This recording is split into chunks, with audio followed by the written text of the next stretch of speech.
what would you say to believers who would help them appreciate the fact that we are living in the last days? I mean, you've got Christians who go to church every Sunday, let's say, and say, sing the songs and so forth, and do the whole thing that they think gets them through the week, and never really come to grasp with the reality of what the significance of the Bible in our lives today.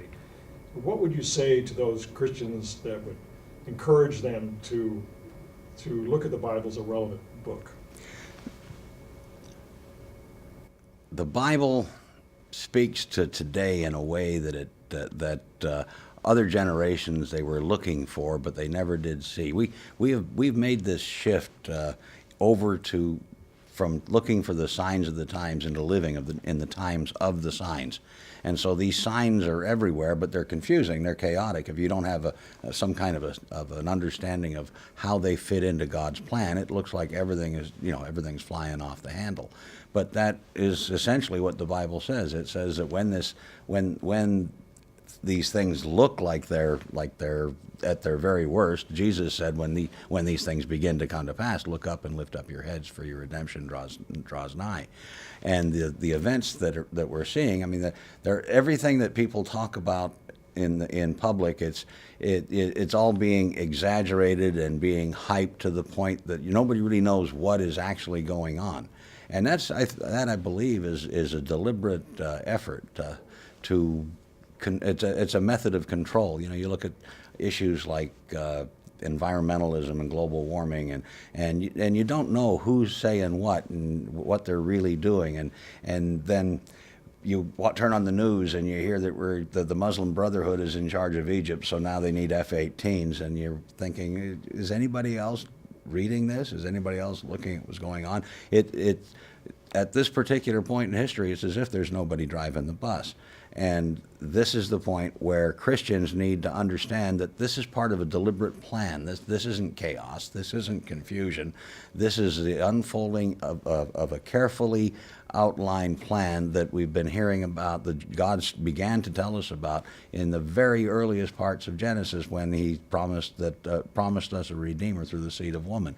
And from that moment to this, we have seen nothing take place except to try and hide that, except to try and keep the fact what God is doing separate from what else is going on. Okay. That was probably kind of confusing. No, but some would say, okay, I know where you're going with this, but I've heard it before. There's been earthquakes, there's been satanic things happening around the world forever. Nothing that's happening today hasn't been around before.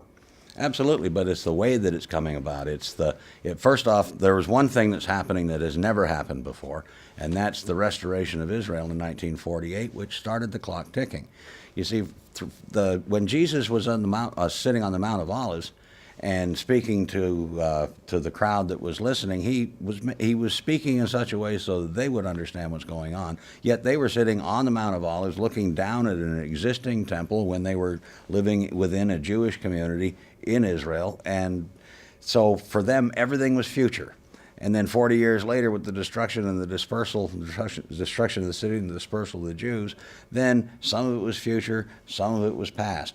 And so for the next 2,000 years, as people were looking to see what would happen next, there was lots and lots of efforts to link earthquakes and famines and wars and pestilences and things to Bible prophecy, but none of them had anything to hang on. There was no handle until there was a literal place called Israel, from which all these things could be viewed, because it's an issue of perspective. If you understand the perspective where Jesus was coming from, then you can understand what's happening now.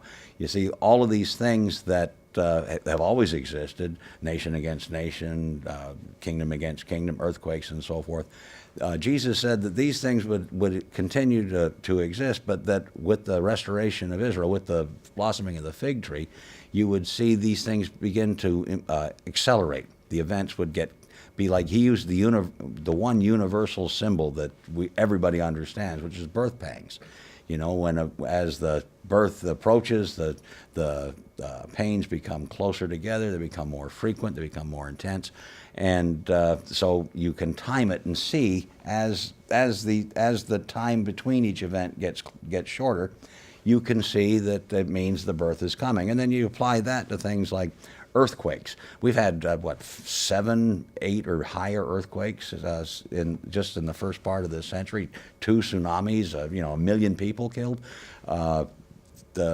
Jesus spoke of the signs in the sun, moon, and stars, and on the earth the distress of nations with perplexity and men's hearts failing them for fear, for looking after the things that are coming on the earth. There's the global warming lobby, and all of these things are accelerating. And so it's not just that Jesus said there'd never be an earthquake until the last days. He said that when you see earthquakes begin to accelerate, when you see nations, national unrest and political unrest begin to accelerate. I mean, we've always had ethnic unrest, but we never had 192 different countries before. We've always had political infighting between kingdoms or economic subdivisions. But we've never had this kind of global interconnectedness before, where everything happens all at once. So this time is specifically unique because of that, and so that's what makes it different than the times before. Is that everything, and it all relates in some way back to Israel.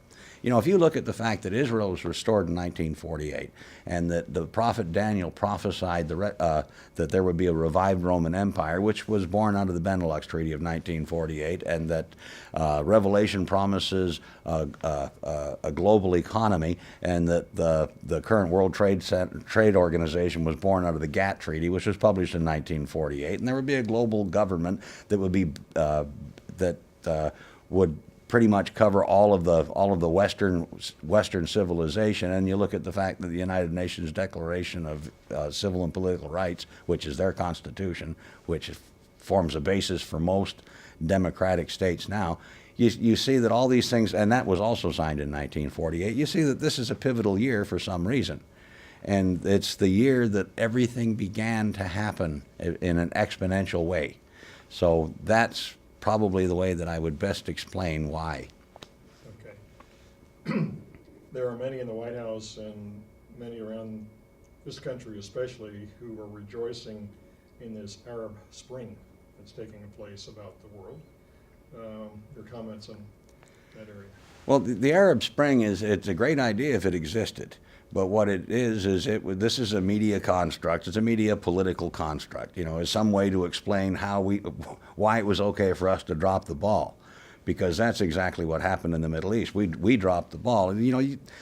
People can argue that they got rid of a bunch of repressive dictators, and maybe they did, but they replaced them with more repressive dictators that are way less friendly to the West, and way less friendly to Israel, and way less friendly to everything that the Western world holds dear. And so, in order to not take the blame for that, if I'm saying it right, in order to pass the blame off to somebody else, the media, which pretty much belongs to the U.S. government at this particular point, has developed this invention, this construct, an Arab Spring. It sounds nice, it sounds wonderful, but when you look at it, the Arab Spring was over a long time ago, and we're well into a cold winter right now. I'm understanding today that Palestine, the name Palestine as a state was announced today or something what's it called now? The State of Palestine has replaced the PA. Yes. It's now called the State of Palestine. So here is a state that has no government. Well, it has 2 governments. One's a terrorist government. The other one's totally without any government, any authority or power at all, with no legitimate boundaries. That's only purpose. The government that actually is operating now, which is Hamas, according to its charter, its only purpose is to push Israel into the sea and take over the entire rest of the country. So what we've done is we've just created, for reasons that completely escape me, a new terrorist failed state and put it right beside Israel.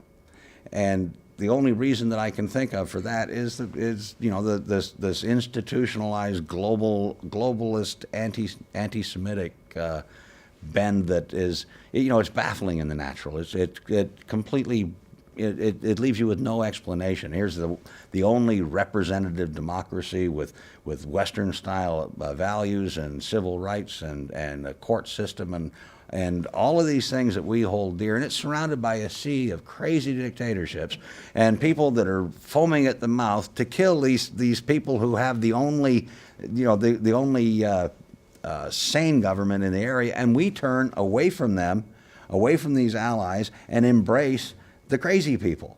And you just have to wonder if somewhere in the last 15 years we fell through the looking glass, and now we're on the other side. It's like Alice in Wonderland. Okay. Just quickly, again, your Omega letter has been such a blessing over the years. Has there been any one particular subject that it's really kind of, you think, sparked the interest of those who are reading the letter that said, wow, Jack, that's great stuff, or we need to know more, or I didn't know that? I mean, what stands out in your mind since you've been writing that? I think this topic we're talking about right now is probably the most important one for people that come to the Omega letters, to understand how it is that we can be doing these crazy things with our friends. Who really owns the land in Israel, and how Israel came to be, and how and the way the media has manipulated against Israel. People want to understand why. And, I try and explain to them why. My personal opinion as to why is because Israel stands as a visible reminder to the God of this world that the God of the universe doesn't break his promises. And when the God of this world, when Satan looked and he saw the restoration of Israel, he knew that his number was up. He has tried to destroy the Jewish people to break that prophecy for all these thousands of years, and yet there Israel stands. And so the prince in the power of the air who runs the United Nations, there's no other way to say it. I mean, the spirit of the United Nations is nothing but demonic. And so they look at Israel and they see their doom written large on this tiny little country, unless they can do something to get rid of it. I read that they passed 42 anti-Israeli resolutions in the past year, and 4 against everybody else. And now look at what everybody else is. We're talking about Syria, killed 60,000 of their own people. They're developing chemical weapons. We're talking about Iran developing nuclear weapons. We went in and we destroyed Libya, and then we allowed the Al-Qaeda to move in and take over there. We've deposed Mubarak, and we've allowed the Muslim Brotherhood to take over there. And so these things don't make any sense outside of a context, but the context that Israel means the doom of all of these bureaucrats at the United Nations and the spirit behind them necessitates this constant assault against Israel. And then of course there's the secular world that just hates the idea that God exists, and so that takes care of the media. So they have no love for Israel either. But what it does in a curious way is it forces you to look at why nobody loves Israel, and it's because God loves Israel. And so for that reason, Christians should love Israel. I love Israel. Thank you, Jack. You're always a blessing, as is your letter. Thank you very much, Ken. Okay.